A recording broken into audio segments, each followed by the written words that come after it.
Hello, fourth grade. This is continuing on of Book the Fourth, Recalled to the Light. This is chapters 37, 38, and 39. I'm reading from the Scholastic paperback printing from 2006 with the Tale of Despero. The illustrations also come from this book and from a variety of websites that are at the end of the presentation. Chapter 37, A Small Taste. She was asleep and dreaming of her mother, the queen, who was holding out a spoon to her and saying, "Taste this, my sweet pea. Taste this, my darling, and tell me what you think." The princess leaned forward and sipped some soup from the spoon that her mother held out to her. "Oh, Mama," she said, "it's wonderful. It's the best soup I've ever eaten." "Yes," said the queen, "it is wonderful, isn't it?" "May I have some more?" said the pea. "I gave you a small taste so that you would not forget," said her mother. "I gave you a small taste so you would remember." "I want more." But as soon as the princess said this, her mother was gone. She disappeared, and the bowl and the soup spoon disappeared along with her. "Lost things," said the pea. "More lost things." And then she heard her name. She turned, happy, thinking her mother had come back. But the voice was not her mother's. The voice belonged to somebody else, and it was coming from some place far away, and it was telling her to wake up. Wake up. The pea opened her eyes, and she saw Miggery Sow standing over her bed, a knife in one hand and a candle in the other. "Mig?" she said. "Gore," said Mig softly. "Say it," commanded Riscuro. Mig closed her eyes and shouted her piece. "If you does not want to get hurt, princess, you must come with me." "Whatever for?" said the princess in an annoyed tone. As I have noted before, the princess was not a person who was used to being told what to do. "What are you talking about?" Mig opened her eyes and shouted, "You got to come with me. So after we take some lessons, you some long lessons, and me some short ones, together way down in the deep downs, I can be you, and you can be me." "No," shouted Riscuro from Mig's pocket. "No, no, you are doing it wrong." "Who said that?" "Your Highness," said Riscuro, and he crawled out of Mig's pocket and made his way up to her shoulder and situated himself there, laying his tail across her neck to balance himself. "Your Highness," he said again, and he raised the spoon slowly off his head and smiled, displaying his mouthful of truly hideous teeth. "I think it would be best if you do as Miggery Sow suggests. She is, as you can quite clearly see, in possession of a knife, a large knife, and she will, if pushed, use it." "This is ridiculous," the princess said. "You can't threaten me. I'm a princess." "We," said Riscuro, "are all too aware of the fact of what you are. A knife, however, cares nothing for the fact that you are royalty. And you will bleed, I assume, just like any other human.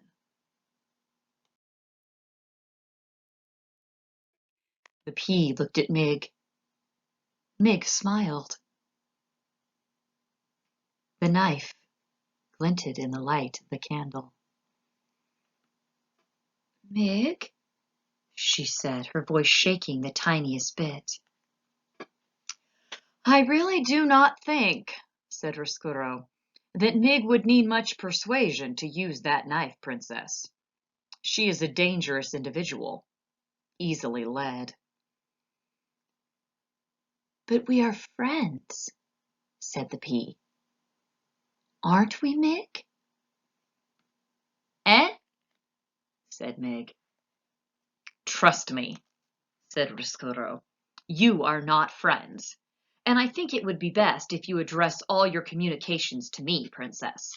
I am the one in charge here. Look at me. The pea looked right directly at the rat, and at the spoon on his head. Her heart skipped one beat, and then two. Do you know me, Princess? No, she said, lowering her head. I don't know you. But, reader, she did know him. He was the rat who had fallen into her mother's soup, and he was wearing her dead mother's spoon on his head. The princess kept her head down. She concentrated on containing the rage that was leaping up inside her. Look again, Princess. Or can you not bear to look? Does it pain your royal sensibilities to let your eyes rest on a rat? I don't know you, she said, and I'm not afraid to look at you. The pea raised her head slowly. Her eyes were defiant. She stared at the rat. Very well, said Roscuro. Have it your way. You do not know me. Nonetheless, you must do as I say, as my friend here has a knife. So get out of bed, Princess. We are going on a little journey. I would like it if you're dressed in your loveliest gown, the one you were wearing at a banquet not so long ago. And put on your crown, said Mig. Put that on your princess head. Yes, said Roscuro. Please, Princess, do not forget your crown. The pea, still staring at Roscuro, pushed back the covers and got out of bed. Move quickly, said Roscuro. We must take our little journey while it's still dark, and while the rest of the castle sleeps on. Ignorant. Oh, so ignorant. I am afraid of your fate. The princess took the gown from her closet. Yes, said Roscuro to himself. That is the one, the very one. Look how it sparkles in the light. Lovely. I will need someone to do my buttons, said the princess as she stepped into the dress. Mig, you must help me. Little princess, said Roscuro, do you think that you can outsmart a rat? Our dear Miggerisau will not lay down her knife, not even for a moment. Will you, Miggerisau? Because that might ruin your chances of becoming a princess. Isn't that right? Gore, said Mig. That's right. And so, while Mig held the knife pointed in the direction of the princess, the pea sat and let the rat crawl over her back, doing her buttons up for her, one by one. The princess held very still. The only movement she allowed herself was this. She licked her lips, over and over again. because she thought that she could taste the sweet saltiness of the soup that her mother had fed her in the dream. "I have not forgotten, Mamma," she whispered. "I have not forgotten you, and I have not forgotten soup." Chapter 38. To the Dungeon. The strange threesome made their way down the golden stairs of the castle. The princess and Mig walked side by side, and Roscuro hid himself again in the pocket of Mig's apron, and Mig pointed the sharp tip of the knife at the princess's back, and together they went down, down, down. The princess was led to her fate, as all around her everyone slept. The king slept in his giant bed with his crown on his head and his hands crossed on his chest, dreaming that his wife, the queen, was a bird with green and gold feathers who called his name, Philip, Philip, Philip, without ceasing. The cook slept in a too small bed off the kitchen, dreaming of a recipe for soup that she could not find. "Where did I put that?" she mumbled in her sleep. "Where did that recipe go? It was for the queen's favorite soup. I must find it." And not far from cook, in the pantry, atop a bag of flour, slept the mouse Despereaux, dreaming, as you know, reader, of knights in shining armor, of darkness, and of light. And in the whole of the darkened sleeping castle, there was only the light of the candle in the hand of Miggery Sow. The candle shone on the princess's dress and made it sparkle, and the princess walked tall in the light and tried not to be afraid. In this story, reader, we have talked about the heart of the mouse, and the heart of the rat, and the heart of the serving girl, Miggery Sow. But we have not talked about the heart of the princess. Like most hearts, it was complicated, shaded with dark, and dappled with light. Now, the dark things in the princess's heart were these: a very small, very hot, burning coal of hatred for the rat, who was responsible for her mother's death. And the other darkness was a tremendous sorrow, a deep sadness that her mother was dead, and that the princess could now only talk to her in her dreams. And what of the light in the princess's heart? Reader, I am pleased to tell you that the pea was a kind person, and perhaps more important, she was empathetic. Do you know what it means to be empathetic? I will tell you. It means that when you are being forcibly taken to the dungeon, when you have a large knife pointed at your back, when you are trying to be brave, as brave as you are able, you still are able to think for a moment of the person who is holding the knife. You are able to think, "Oh, poor Mig. She wants to be a princess so badly, and she thinks that this is the way. Poor, poor Mig. What must it be like to want something that desperately?" That, reader, is empathy. So now you have a small map of the princess's heart: hatred, sorrow, kindness, empathy. And that is the heart that she carried inside her as she went down the golden stairs and through the kitchen, and finally, just as the sky outside of the castle began to lighten, down into the dark of the dungeon with a rat and a serving girl.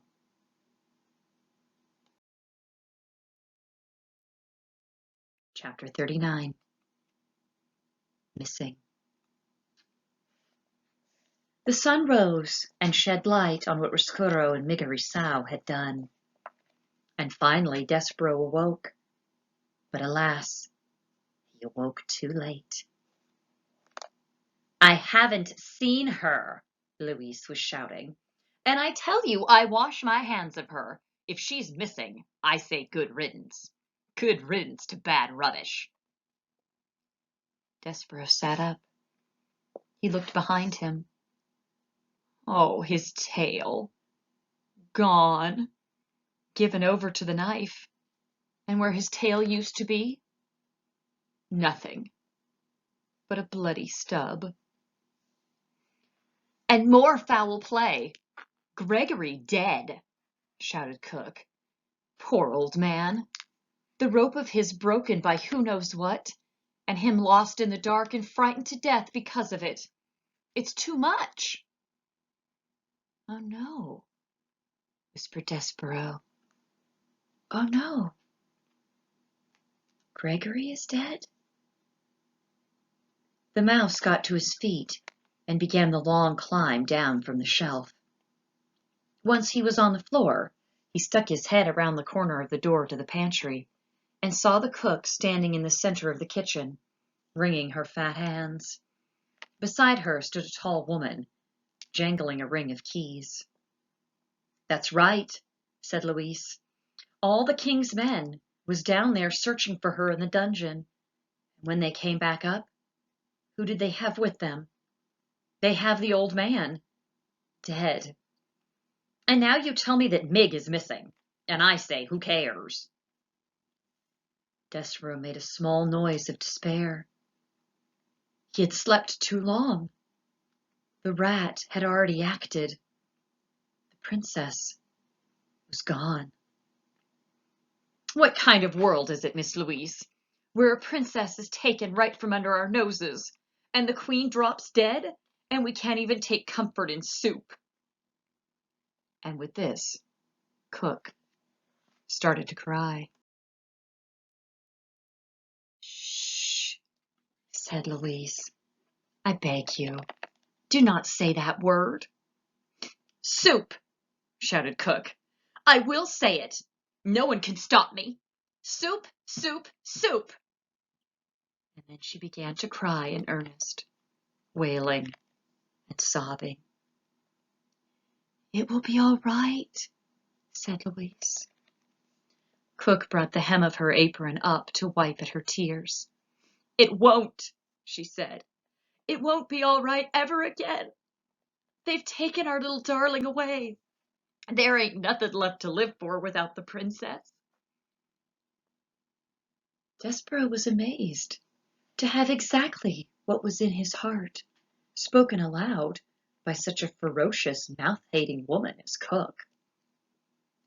Louise again reached out to touch Cook, and this time Cook allowed her to put an arm around her shoulder. What will we do? What will we do?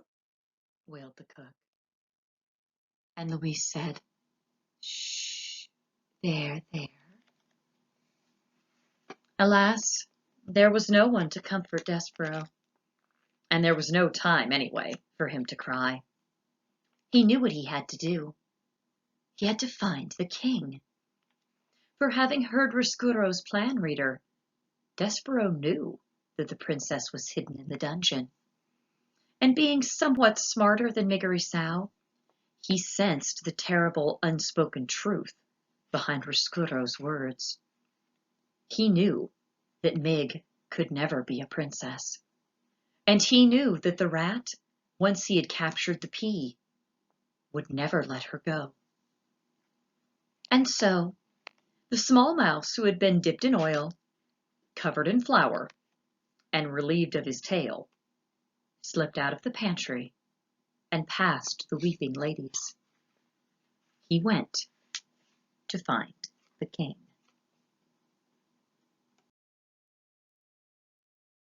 And that's the end of chapter 39. Special thank you to these websites where the pictures came from. And again, of course, the Scholastic Illustrated Paperback Edition. More chapters to come. Talk to you soon. Bye.